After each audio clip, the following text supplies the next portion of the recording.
ना कफन में जेब है, ना कब्र में अलमारी। बिस्मिल्लाहिर्रहमानिर्रहीम। नाज़रीन, आज मैं आपको बहुत ही तल्ख़ हकीकत बताने जा रहा हूँ। आपको वो बात बताने जा रहा हूँ जिसके लिए आपकी कामयाबी, आपने उसके ऊपर अमल भी करेंगे, इंशाअल्लाह कामयाबी के लिए आपका वो ज़रिया बनेगी, आप उसके ऊपर अमल करेंगे। देखिए, दुनिया के अंदर जितने बड़े बड़े हुक्मरान आए, बड़ी बड़ी कौमें आई, उनके हुक्मरान आए और बड़े बड़े फ़िरौन आए, बड़े बड़े हमान कारून आए, माल इकट्ठा करते रह गए दुनिया के ऊपर ही।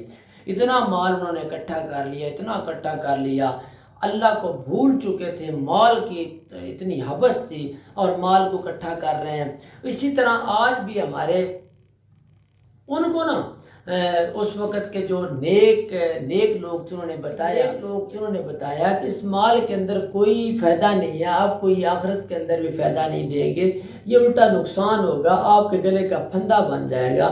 लेकिन आप ऐसा क्या करें, अल्लाह ने आपको अगर माल दिया है तो उसमें से आप ज़कात दिया करें, अल्लाह के रास्ते के अंदर आप खर्च किया करें, अल्लाह के रास्ते के अंदर गरीबों को भी दिया करें, उनका हिस्सा निकाला करें। तो वो जो लोग थे गुरूर और तकब्बर के मारे हुए लोग, उन्होंने क्या किया, उन्होंने इसका अपने माल की जो हवस थी उसके ऊपर अपने ऊपर जो है ना वो तकब्बर शुरू कर दिया कि हमारा ये अपना माल है, हमने खुद ये कमाया हुआ है, हमारे ये बाप दादा की जायदाद है, हमारे पुराने बड़ बड़ेरे जो थे वो ये माल सारा इकट्ठा करके गए थे।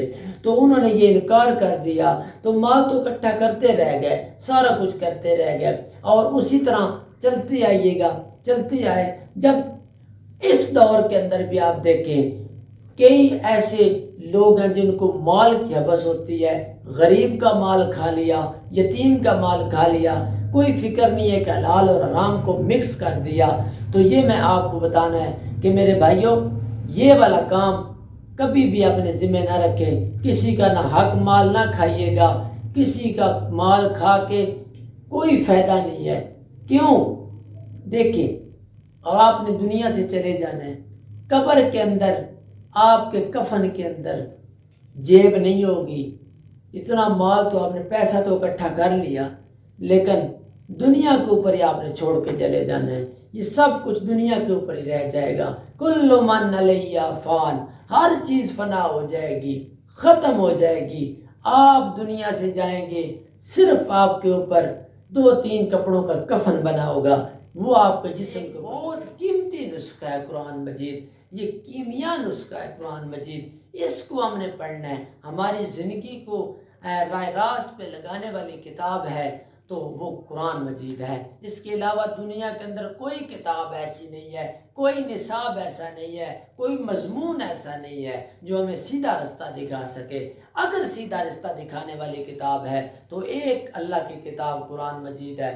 तो ये हमें बेहतरीन दुनिया के अंदर नुस्खा दिया गया है। तो मेरे भाइयों दोस्तों और नाजरीन, आप मेरी बात को बड़ी तवज्जो के साथ देखें, आप इस बात को बड़ी गौर के साथ सुने कि जो मैं आपको असल बात बताने जा रहा हूँ कि कब्र के अंदर चले जाएंगे, जब कब्र के अंदर कफन आपको पहना दिया जाएगा। ये देखें, कफन आपको पहना दिया जाएगा, उस कफन के अंदर जेब नहीं होगी, कुछ भी नहीं होगा, खाली कफन होगा और आपको उसके अंदर लपेट दिया जाएगा। वो भी कब्र के अंदर रख के खोल दिया जाएगा। और कब्र कितनी होगी? 2-3 गज की कब्र होगी। कब्र के अंदर अलमारी नहीं होगी, कोई ऐसी जगह नहीं होगी जहाँ पे आप अपनी चीज़ें महफूज कर सकेंगे, किसी काम नहीं आएगी। तो आप इसके लिए मेरी तरफ से आपको ये बहुत ही अहम सबक है और मेरी तरफ से एक हदायत है कि आप अपनी आखिरत को हमेशा भूलें मत, उसको याद रखें और अपनी कब्र को भी याद रखें। मौत मांगना मायूसी है, मौत नहीं मांगनी चाहिए, लेकिन ये याद रखें कि मर के दुनिया के ऊपर से चले जाना है, साथ कुछ नहीं लेके जाना, साथ कुछ भी नहीं जाएगा। ये मेरे बड़े बड़े सूट, ये मेरी बड़ी बड़ी कोठियाँ, ये मेरे बड़े बड़े सामान, मेरी कोठियाँ महल्लात दुनिया के ऊपर ही मैं छोड़ के चला जाऊँगा। अकेला कब्र में हूँगा और अकेला ही वहाँ जाके पड़ा हूँगा। ये खाकी जिस्म होगा, मट्टी के अंदर मिल जाएगा, वहाँ पे चला जाऊँगा और मुझे लोग वहाँ पे अकेले छोड़ के आ जाएंगे। तो ये होगा मेरा हाल। तो तो इसलिए आप मेरे भाइयों, मेरे जो नाज़रीन सुनने वाले हैं ख़ासकर, वो बहुत ही ये बात जो है ना ज़हन नशीन रखें। मेरी वीडियो तो आपको मुझे उम्मीद है अगर आपको पसंद आती हैं तो मैं आपका शुक्रिया भी अदा करता हूँ। मेरे यूट्यूब चैनल को अगर किसी ने जो सुन रहे हैं भाई उन्होंने सब्सक्राइब नहीं किया तो ज़रूर सब्सक्राइब करें। इंशाल्लाह नई नई बातें, दीन के मुतल्लिक़ा बातें, इंशाल्लाह इस्लामी बातें, कोई ऐसी बात नहीं होगी जो कुरान और सुन्नत से हट के होगी। अगर उसके अंदर कोई ऐसी बात मैं कर जाऊं जो कुरान और सुन्नत से हट के हो तो आप मुझे राय ज़रूर दीजिएगा, मुझे कमेंट ज़रूर दीजिएगा, तो इंशाल्लाह मैं उसके ऊपर अमल भी करूँगा। दुआओं में याद रखिए और इस बात को बड़े तवज्जो के साथ और बड़े गौर के साथ ज़हन नशीन कर लें कि कब्र के अंदर, कफन के अंदर आपका जेब नहीं होगी, कब्र के अंदर अलमारी नहीं होगी कि यहाँ पे आप अपना सामान महफूज कर सके। तो ऐसा करें, दुनिया के ऊपर वो सामान बनाएं जो आपके आगे भी काम आए।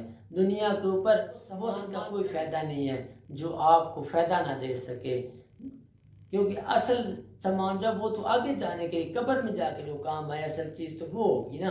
तो उसका कोई फ़ायदा नहीं है जो आपको आगे के लिए रास्ता आसान ना बना सके, जो आपकी अगले रास्ते आसान ना कर सके। तो इसलिए आप वो काम करें जो आपके लिए बेहतरीन और आगे वाली आपकी मंजिलें आसान कर दे।